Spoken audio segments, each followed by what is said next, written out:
Hello, my name is Dokurô. It's a Japanese Buddhist name that was given to me when I became a monk in 1989. I've been a Harvard chaplain for several years now, and before that, I have served at Boston University, where we had a Buddhist group. As you probably can hear, I'm not a Native American speaker, or a native English speaker, I should say. Certainly not Native American. But I've learned how to speak English, and I have found that human beings in the world, wherever you go, are human beings, and there are places we can connect. I represent the Buddhist community here. There is a meditation club for the undergraduates, but also the HBC, which is a graduate Buddhist student community. The tradition I represent is one of many, many Buddhist traditions that there are, and it's called the Zen tradition, the Japanese Zen tradition. I started my practice when I was 20 years old, so that was the age, about the medium age of people that I encounter here at the university. And there's a big question that I had at the time. I was studying myself, but there are two different kinds of knowledge that I found out about, and I'd like to call it solar knowledge and lunar knowledge. We learn a lot lunar knowledge that is reflected from some kind of surface of thinking where some light shines onto an object and we learn about it. But the knowledge I was interested in is the solar knowledge that just shines out of itself. So it wasn't so much a question for myself, what is it that I can learn about the world that is outside?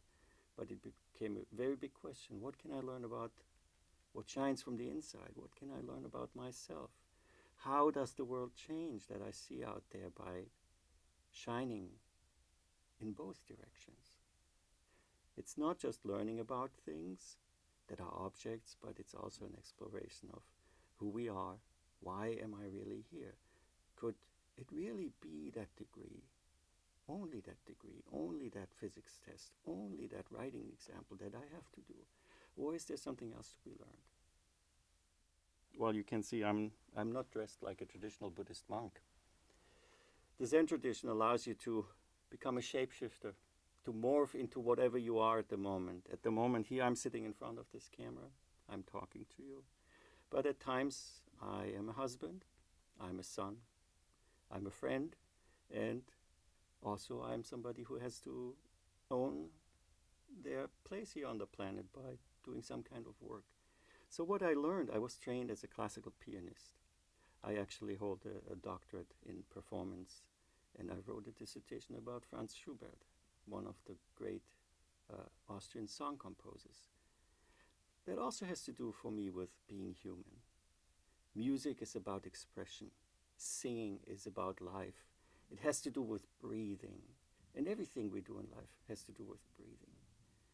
What we connect to in music is not the composer, it's not the personal. What we connect to with other human beings is also something that is more than just one of us. It is all of humanity, all of history, all of past, present, and future. So when I talk about Buddhism, I'm not talking about the academic subject. I'm not talking about scriptures, but I can only talk about my own understanding what Buddhism is. And for me, as for many others who I know who chose this kind of path, this way of life, Buddhism is only what is alive at this moment. So whatever you do, it's not a compartmentalized kind of thing that you do, that you were born into, or that you acquired over time. No, it is something that ultimately teaches you how to live in a way that you can say, I really mean it. Be it what it may. It may be academic studies, it may be art, it may be finance, whatever it is. But what it tries to teach us is to do it wholeheartedly, without holding back. And that takes a lot of courage, it takes a lot of energy, but from my experience, it's the ultimate reward of being able to say, well, I have truly lived.